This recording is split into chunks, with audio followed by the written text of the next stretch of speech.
Hansel et Gretel. À l'orée d'une grande forêt vivait un pauvre bûcheron, sa femme et ses 2 enfants. Le garçon s'appelait Hansel et la fille Gretel. La famille ne mangeait guère. Une année que la famine régnait dans le pays et que le pain lui-même vint à manquer, le bûcheron ruminait des idées noires une nuit dans son lit et remâchait ses soucis. Il dit à sa femme: « Qu'allons-nous devenir?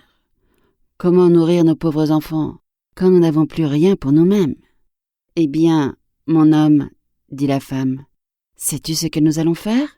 Dès l'aube, nous conduirons les enfants au plus profond de la forêt, nous leur allumerons un feu et leur donnerons à chacun un petit morceau de pain. Puis nous irons à notre travail et les laisserons seuls.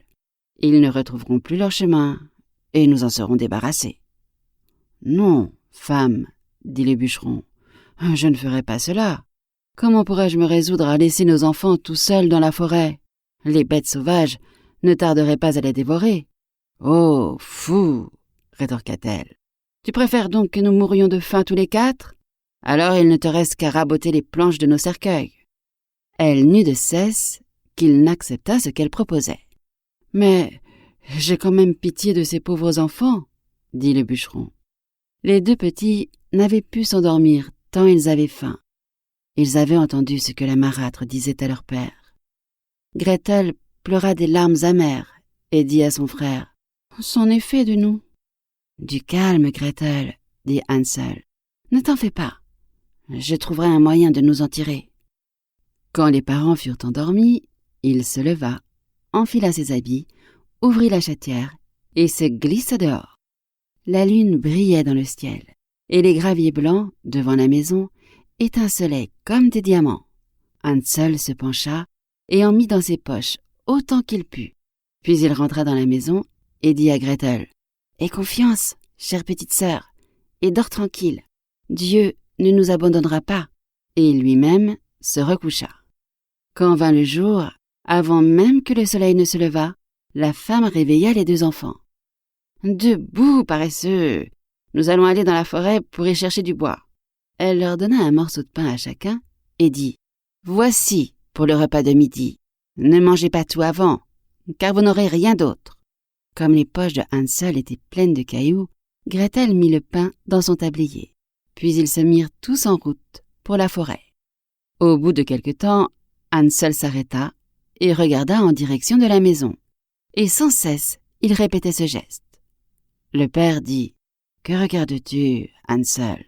Et pourquoi restes-tu toujours en arrière? Fais attention à toi, et n'oublie pas de marcher. »« Ah, père, dit Hansel, je regarde mon petit chat blanc qui est perché là-haut sur le toit, et je lui dis au revoir. » La femme dit: « Fou que tu es, ce n'est pas le chaton, c'est un reflet de soleil sur la cheminée. » Hansel, en réalité, n'avait pas vu le chat, mais à chaque arrêt, il prenait un caillou blanc dans sa poche et le jetait sur le chemin. Quand ils furent arrivés au milieu de la forêt, le père dit: « Maintenant les enfants, ramassez du bois. Je vais allumer un feu pour que vous n'ayez pas froid. » Hansel et Gretel amassèrent des brindilles au sommet d'une petite colline. Quand on y eut mis le feu et qu'il eut bien pris, la femme dit: « Couchez-vous auprès de lui, les enfants, et reposez-vous. Nous allons abattre du bois.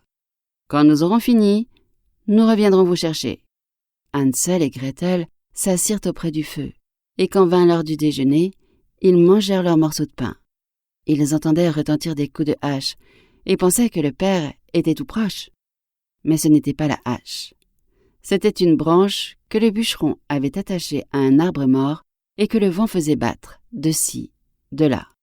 Comme ils étaient assis là depuis des heures, les yeux finirent par leur tomber de fatigue, et ils s'endormirent. Quand ils se réveillèrent, il faisait nuit noire. Gretel se mit à pleurer et dit: « Comment ferons-nous pour sortir de la forêt ?» Hansel la consola. « Attends encore un peu, dit-il, jusqu'à ce que la lune soit levée. Alors nous retrouverons notre chemin. » Quand la pleine lune brilla dans le ciel, il prit sa sœur par la main et suivit les petits cailloux blancs. Ils étincelaient comme des écus frais battus et indiquaient le chemin. Les enfants marchèrent toute la nuit, et quand le jour se leva, ils atteignirent la maison. Nous espérons que vous avez apprécié cet aperçu.